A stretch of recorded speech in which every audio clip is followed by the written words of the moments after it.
Welcome to the Insomnia Project. Sit back, relax, and listen as we have a conversation about the mundane. One thing that we can promise is that our conversation will be less than fascinating so that you can just feel free to drift off. Thank you for joining us. We hope you will listen and sleep. I'm your host, Marco Timpano. And I'm your host, Nidhi Khanna.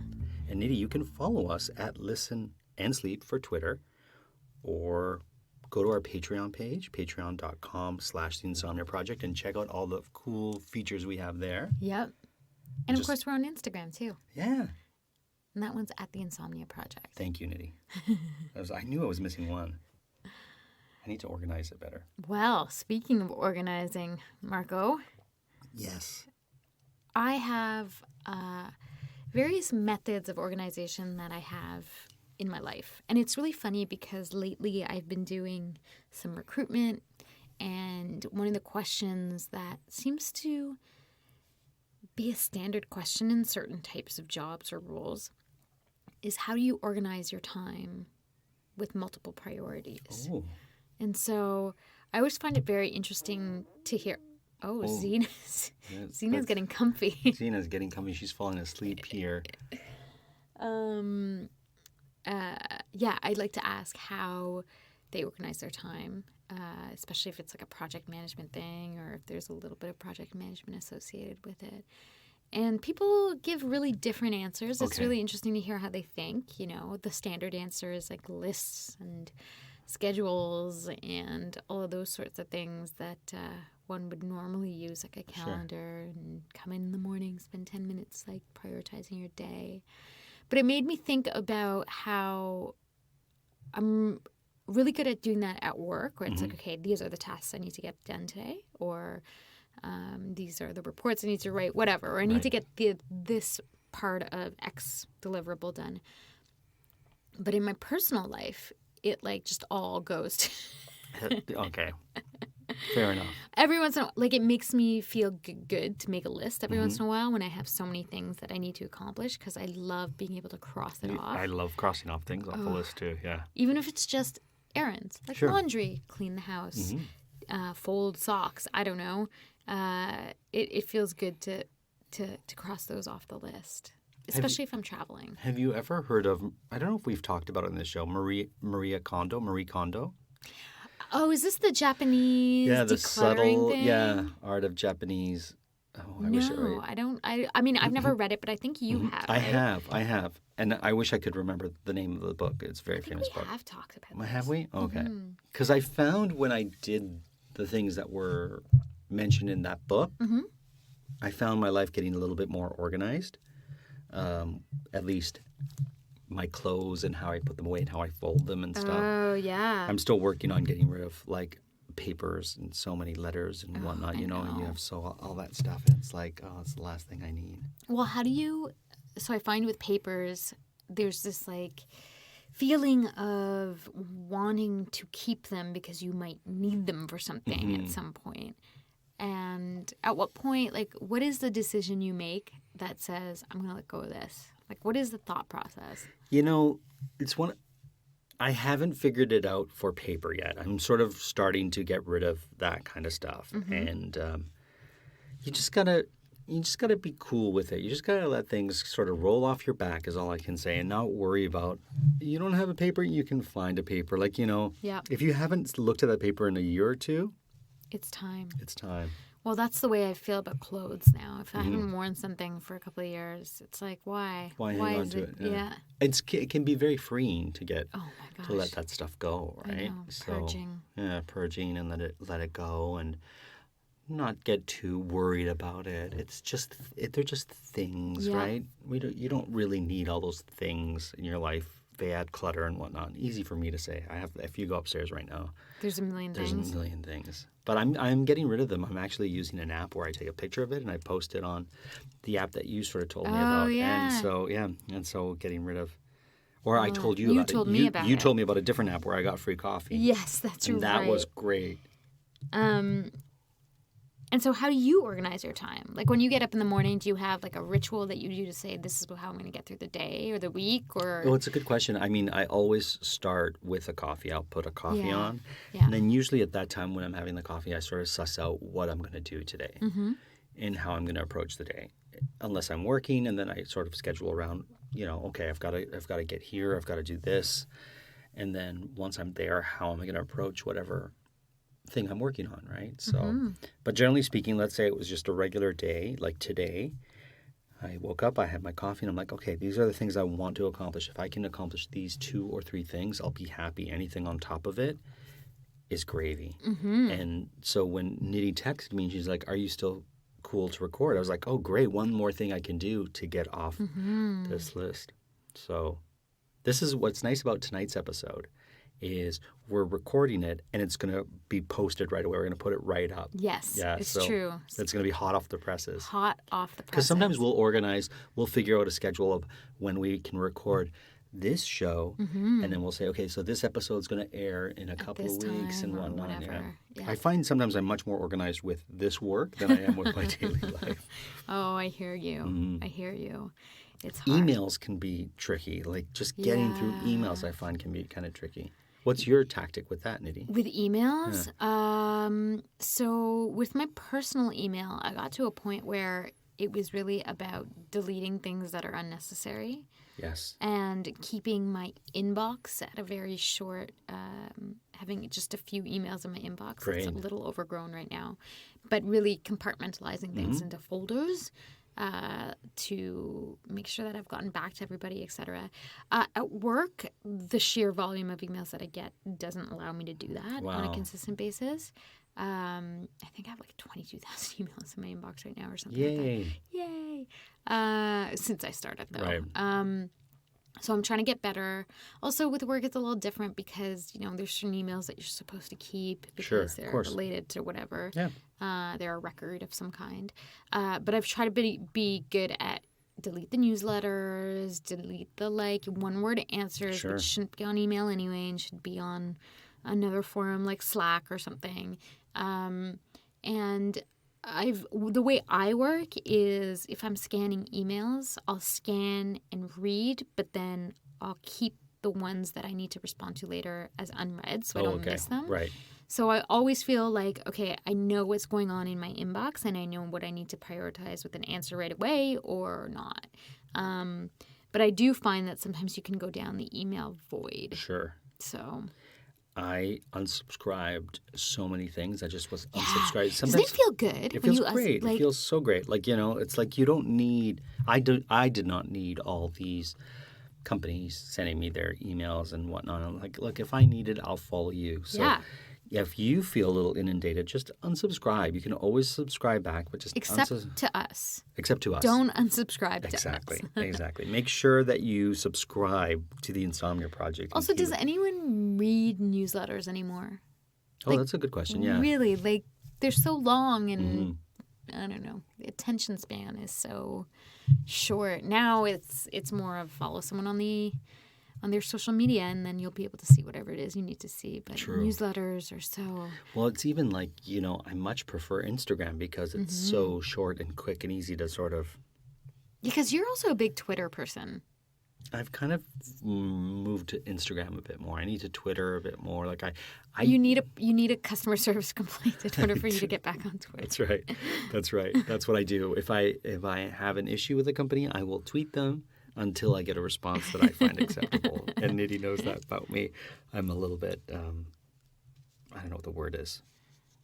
Persistent. Persistent? Okay, I was trying to think of a per word. Persnickety? No, I am persnickety, but I don't think it works. Persistent, sure. What are you persistent about, Nidhi? Oh, that's a good question.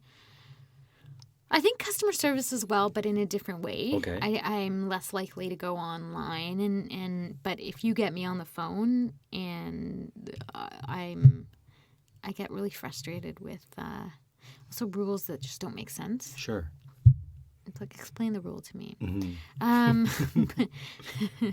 What am I really persistent about? That's a great question.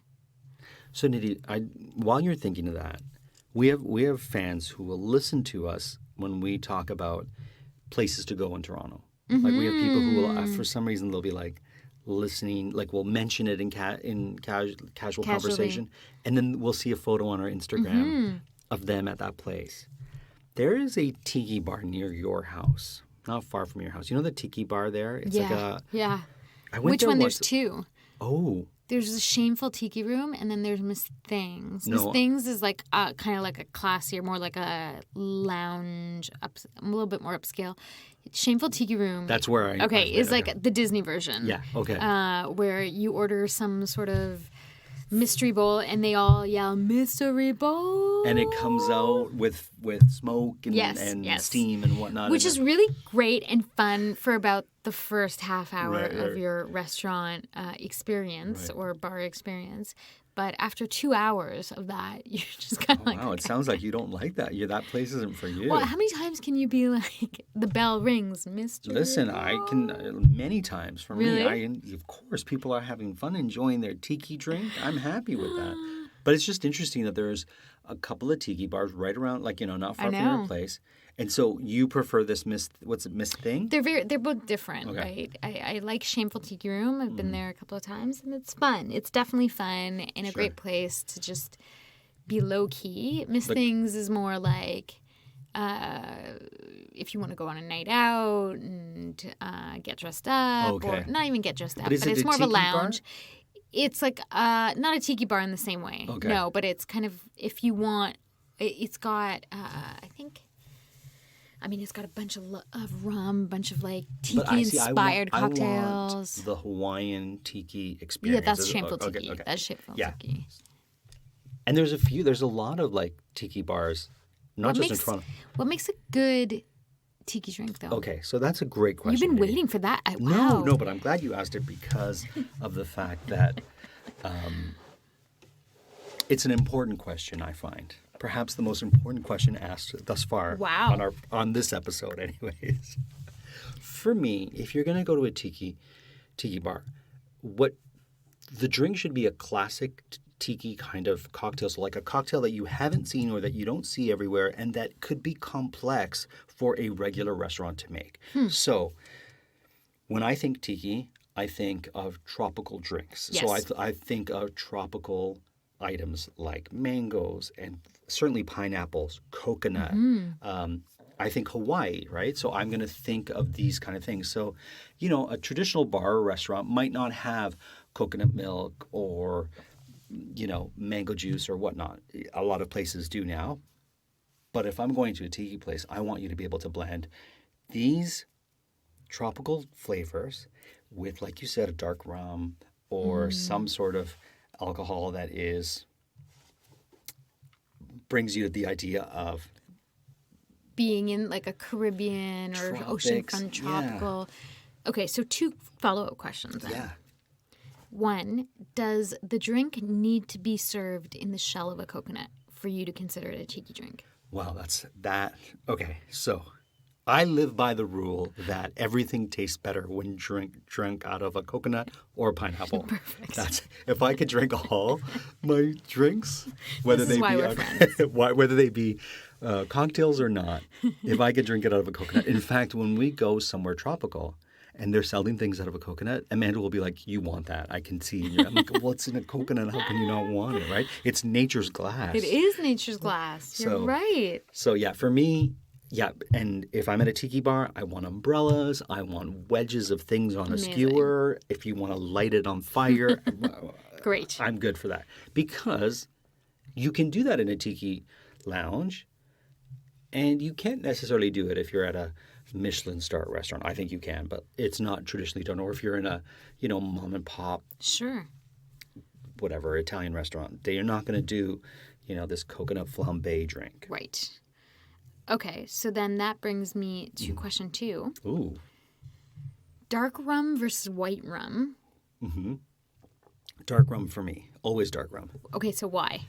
Dark rum tends to be sweeter. It has more of a molassesy kind of Feel to it? flavor to it or feel to it. I like sweeter things. There's something more complex with dark rums, I believe. Now, I'm sure someone listening to us might be like, no, white rums are as complex. You don't, and I give you all the props if that's what you, that But for tropical drinks, though. Yeah, I prefer a dark rum. Dark. Yeah. I think so, too. I like them for all drinks. If you were to make me a drink and you're like, you want a rum and whatever, if Dark you have rum. dark or light, always go for dark for me. Even more so than some fine ambers, I still prefer a dark rum. Oh, really? Yeah. Oh. Sometimes the amber rums, I can tell that they can be complex, Right. but it's not what I'm looking for. Got it. Yeah. Got it. Yeah. You know How to about make your you? drink. What about you? White or dark rum? I think I used to really like white rum, but now I'm more of a dark rum person. What was it about white rum that you liked better? I think it felt less heavy. Oh, yeah. Yeah, that makes sense. Certainly. And yeah, it was just a bit lighter, to your point. And then once I started drinking like Moscow Mules or Dark and Stormies, it's like you really want a dark rum for that, like a good dark rum to make that drink nice. So, okay, we've mentioned tiki bars. What is a bar?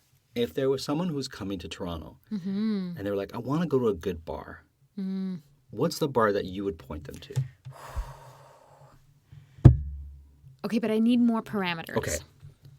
They want to experience a place that locals go to Okay. where the atmosphere is not going to be so snobby that they can't just enjoy a drink and have a good laugh with friends. They want to be loud, but they also want to experience a vibe that's very Toronto. Toronto. That's a great question. So there's one place near my home. There's a lot of just so everyone you need to know that Nidhi lives in a really cool part of Toronto that has a lot of cool places nearby. So you're like a stone's throw north, south, east, west to a lot of different places. So that's cool. There's a lot of different places. I just don't want people to think Nidhi lives on Skid Row or something. Yeah, it's true. Right?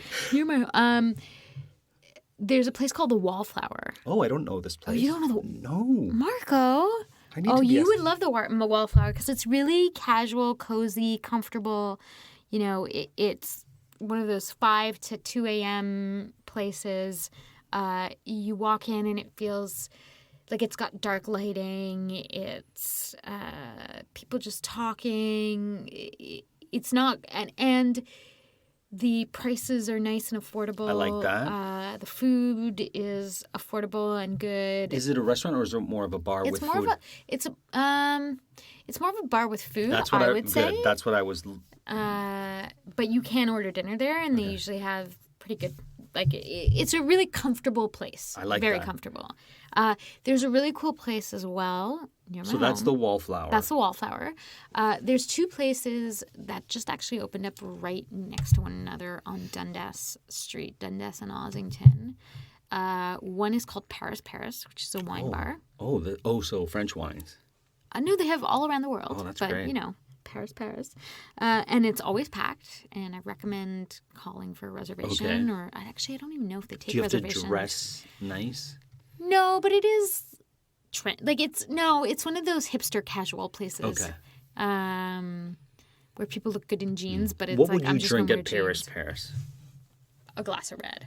Okay. Yeah, they had a really cool events over the summer as well in this. I don't know if it's a community garden or this garden across the street from them where they kind of did these pop-up events for the all day Sunday. So they've got some cool vibes going on. They do wine tastings and stuff. They have some cool partners. But that place is all packed, always packed. And then right across from it is a new bar, lounge, restaurant called So Food Club. Oh, I don't know this place either. Yeah, I gotta take you out, Marco. Oh my goodness, I feel like I don't know anything anymore. So Food Club is really cool. I think the owners are also the organizers of a music festival in Toronto called Manifesto. Okay. Or there's some affiliation there. And so, one night randomly, like a member of the Arcade Fire, Oh, cool. ended up doing a DJ set there. But they have really great food, which is Asian inspired. I know Sure. it's not your favorite, but a lot Wait, of dumplings. you're calling me out on the podcast. They're going to be like, what's with Send your hate mail to. No.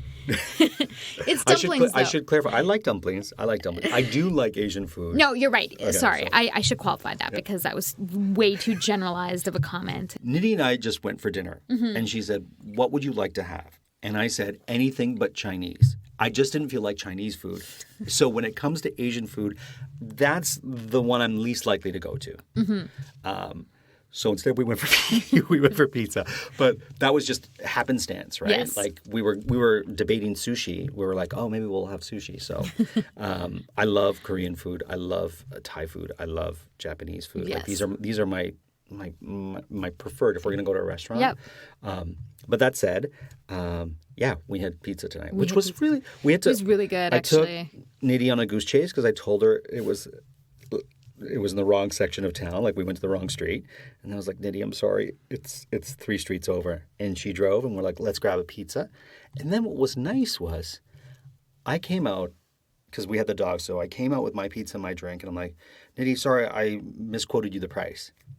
And I thought the slice of pizza and my drink was what I got. And then the server came out with a fresh slice of pizza that I realized I had ordered, but I didn't quite understand if I was going to get it or not. And I just had a great time. Oh, actually, I meant to tell you when I was in there. So we switched because you took Xena for 5 minutes while I went inside. It's like having a child. And so when I went inside, they were bringing your pizza out, and somebody said, "Oh, give it to the guy with the hat on his head," because we were sitting outside.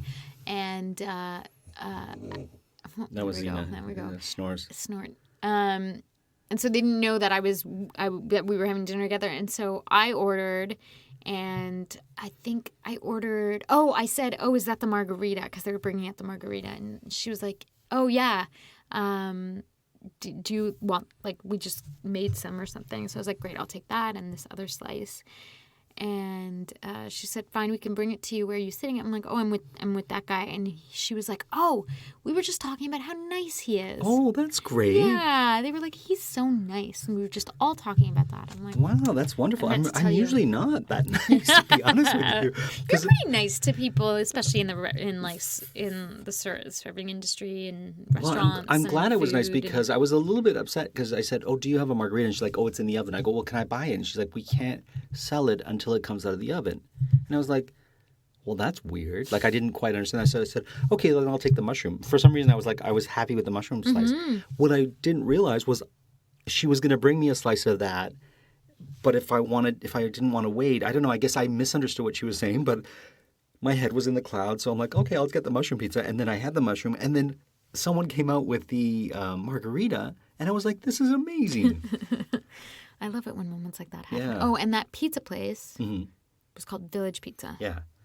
We're just like recommending all I kinds. know. So I didn't ask you, what's a cocktail you would have at the Wallflower? So at the Wallflower, they actually have. So you know, Marco, I'm not a big beer drinker at all. No, you really aren't. No, I don't like the way it makes. Anyways, over there they have like a Pinot beer, and so it's like wine. What? Yeah, it's really cool. I need It's to- wine and beer together? Well, it's like infused in sort of, I guess, the way it's the grape or something, and so This is amazing. yeah, Why it's don't really I know? good. It's really good, but it's a little bit sweeter. Okay. But it's good, and Okay. so sometimes I'll get that. Like they have a lot of different types of ciders and beers that you wouldn't get, I think, in a normal bar, and so Sure. I'll go for that. They have like good, just comfortable wines. I'll do that. But a cocktail at I don't know if I would actually get a cocktail there. Okay. I'm more likely to get a cocktail at that So-So Food Club Okay, place. so what would you have at the So-So? It's called the So-So Food Club. Yeah. Okay. What would I have there? They have I don't know, my friend's a bartender there, and she just like made something, and I was like, this is great. That's the Whatever best. that thing is, which I don't know if it's on the menu or not on the menu. We went to a But it's place. got like usually got gingery type of stuff on it. Amazing. Yeah. So, Nidhi, we went to a place, I went to a place with some friends, Mm-hmm. and it's on Ossington. Help me out here. It's like, okay, I'm going to describe it to you, Okay. and hopefully you'll know the name of it because I can't think of the name. Okay. But I'll confirm it once you say the name. It's on Ossington. Mm-hmm. Pretty sure it's on Ossington or in the Ossington area. And it is a restaurant that deals with classic old-timey Canadian food. So it's all local. Bomer? Yes. Bomer. It's small, right? Yeah. And you can get like What's not mussels. That Wait, maybe it's not Bomer. No, it's not Bomer. small? So, for example, Nidhi, we had this dish that was mussels done like in a recipe that was around when Cartier and these explorers were exploring parts of Canada. And so it was like an old French recipe, let's say, that came with these explorers. How did it taste good? It was fantastic. Really? But that's all to say that our cocktail, they had infused it with fir tree needles. Oh, wow. So it had a piney sort of taste to it, and it was fantastic. And I can't tell you anything else. I don't know. Was it Borealis? Yes, it was. It was. That's exactly what it was. Borealia. Borealia. Yes, thank you. That's exactly what it was. And I knew the waiter and the bartender there. Huh. I had worked with them before, and they were like, "Oh, we'll make sure you get a great cocktail." And Nidhi, it was fantastic. But I really love this restaurant. If you're not, if you're a visitor from outside of Canada and you happen to be in Toronto and you want to try some classic Canadian cuisine, and they had dishes from all parts of Canada, recipes from different areas of Canada, from the 1700s to contemporary. It is fantastic. I did not know that either. So there you go. Wow, I gotta take you try it there. out. Yeah, exactly. We gotta. What we need to do, Nidhi. I was gonna call you Dale. Mm-hmm. What we need to do is organize a drink and dinner outing. Oh my So we gosh, started I the love show that. talking about organization, and we need to organize. There you that. go. We need to do that.